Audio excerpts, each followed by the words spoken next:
Salut les amis, c'est quoi une grossesse ectopique? Eh bien, c'est l'implantation en dehors de l'utérus. Comme vous pouvez le voir ici, on a différents. Ici, c'est au niveau des tubes de Fallope, au niveau des ovaires. Ici, vous avez au niveau des cols, et puis au niveau des tubes de Fallope. Donc, comme vous le voyez, on a plusieurs endroits où une grossesse ectopique peut se situer. Donc, comme je le disais plutôt, on peut retrouver une grossesse ectopique au niveau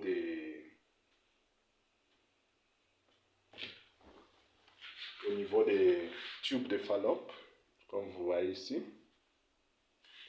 au niveau des cônes de l'utérus, au fond de l'utérus, ici, et puis au niveau des cônes, c'est ici, et puis vous avez aussi au niveau des ovaires. Alors, le plus souvent, comme je venais tantôt de l'expliquer, donc c'est l'implantation de l'œuf en dehors de son endroit naturel, qui est l'endomètre. L'endomètre au niveau de l'utérus. Alors, il y a plusieurs raisons pour lesquelles l'œuf, au lieu de se placer à l'endroit habituel, va se retrouver au niveau des tubes de Fallope, au niveau des ovaires, au niveau des cols, ou bien même au niveau des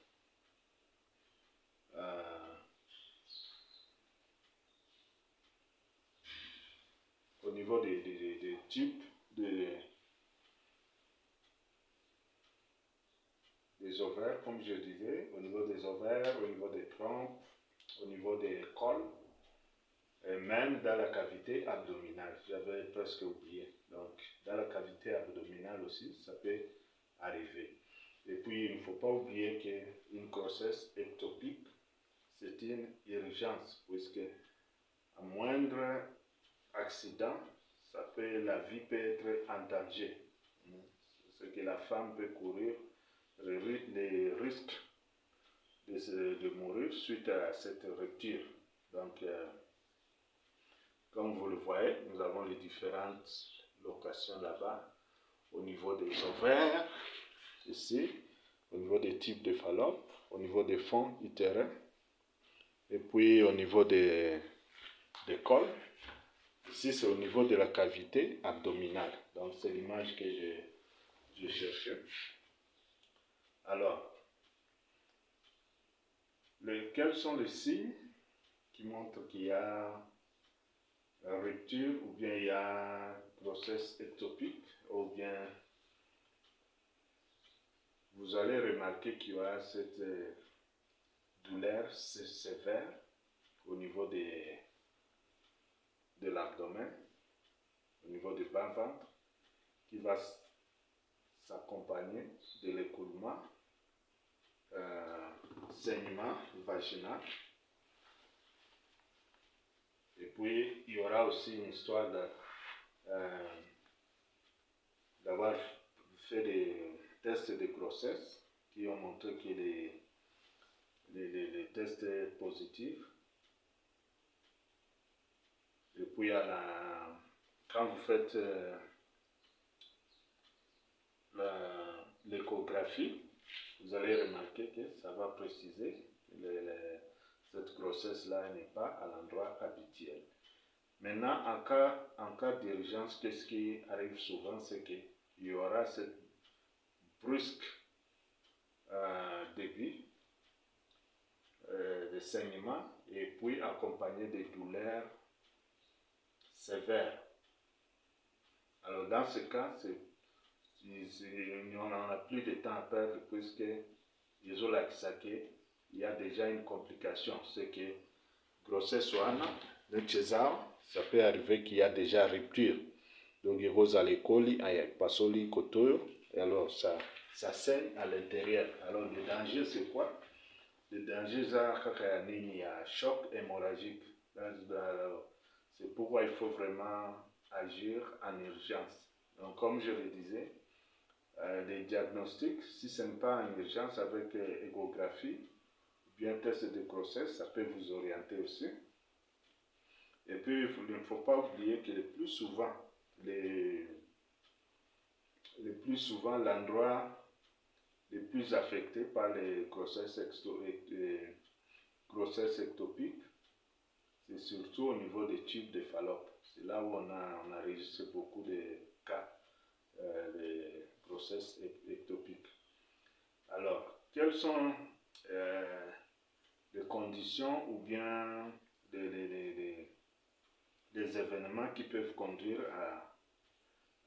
à ce que quelqu'un court le risque d'avoir les grossesses ectopiques? Premièrement, s'il y a une histoire d'une infection chronique, une infection qui a atteint le niveau des tubes de Fallope, une infection qui a causé des adhérences, ou bien après une procédure chirurgicale qui a aussi provoqué des adhésions, ça augmente le risque de grossesse ectopique. Il y a aussi, si vous avez eu une histoire auparavant liée à une grossesse ectopique, donc chance eza makasi ou expérimenter grossesse ectopique pour la seconde fois. Et puis, ce pénètre dans le vie, vous avez une histoire, il y a une intervention chirurgicale au niveau des organes pelviens, c'est possible aussi pour expérimenter. Et puis, pour d'autres, c'est plus lié à l'anomalie, surtout au niveau de tube, au niveau de tube de Fallope. Anomalie au niveau de tube de Fallope, il y a un monde de facilité, puisque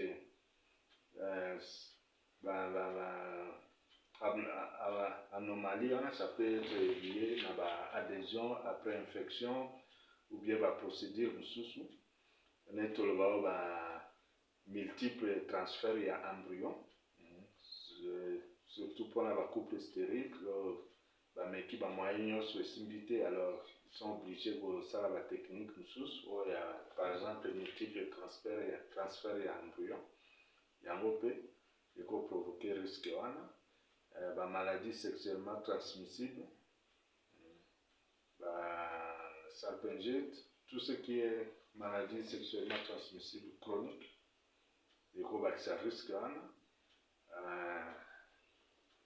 problème na cigarette, tout va mener à la cigarette, ça augmente aussi les risques.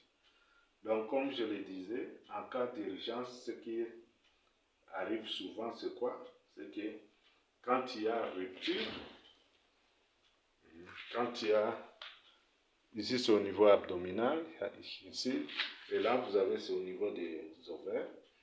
Et quand il y a rupture ici, qu'est-ce qui arrive? Il y aura des douleurs et puis saignement. Et s'il n'y a pas une intervention dans les heures qui suivent, ça va conduire à un choc hémorragique. Puisque ce qui arrive souvent, il y a des douleurs qui commencent d'une façon brusque. Et puis, vous avez remarqué, il y aura une sorte de syncope. Et puis, il y aura aussi des problèmes liés au saignement. Donc, si vous n'intervenez pas avant les temps, il y aura le choc hémorragique qui va s'installer. Alors, il y a beaucoup de voies et moyens pour identifier, comme je l'ai dit, avec échographie, le test de grossesse, au niveau des cols utérins. Quand vous mobilisez un peu le col, vous touchez un peu le col, ça peut être aussi douloureux, ce qui peut vous montrer qu'il y a quelque chose qui ne va pas. Il montre que les grossesses peuvent ne pas être au bon endroit. Comme traitement, ça se fait au niveau de l'hôpital. Vous devez voir votre médecin. Il y a des médicaments qu'on donne, par exemple les méthotrexate. Il faut vraiment suivre les protocoles stricts pour les méthotrexate. Ça aide aussi facilement, ça répond vite. En cas où c'est une urgence avec hémorragie, de douleurs sévères, l'unique option c'est la chirurgie. Donc c'est un peu ça. Donc, comme je le disais, donc grossesse ectopique, c'est une urgence. Il faut prendre ça au sérieux. Donc, j'ai essayé un peu d'expliquer en détail comment ça fonctionne, les endroits, tout ça, les signes, et puis comment traiter ça, la prise en charge, et puis les risques. Donc, c'est juste pour vous aider à ce que s'il arrive qu'il y a quelqu'un qui est enceinte, ou bien vous êtes enceinte, surtout dans les 2 premiers mois, et que vous remarquez qu'il y a des douleurs pelviennes, c'est toujours mieux de faire l'échographie pour voir si réellement la grossesse est à l'endroit idéal. Donc c'est un peu ça que je voulais un peu partager. Alors si vous avez aimé la vidéo, n'oubliez pas de vous abonner et puis on se fixe rendez-vous pour les vidéos suivantes. Merci beaucoup.